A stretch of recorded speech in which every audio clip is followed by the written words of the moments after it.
Okay, so my video is ready. But wait a minute. Get it how you live it.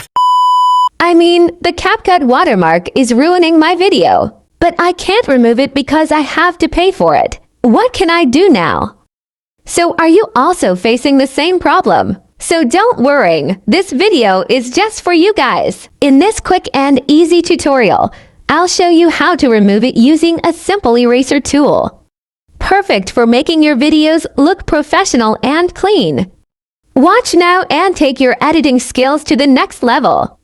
Don't forget to like, comment, and subscribe for more amazing tips and tricks. So at first download any eraser from Play Store.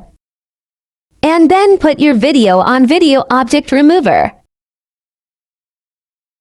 Okay, so now adjust the screen wherever you want to erase logo or watermark. Then just click on the next option.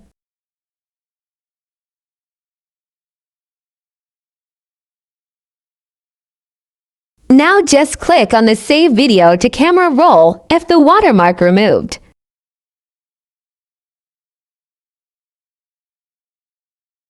Hit the like button if you found this helpful, and feel free to ask any questions in the comments. Don't forget to subscribe for more tips and tutorials. I will see you in the next video.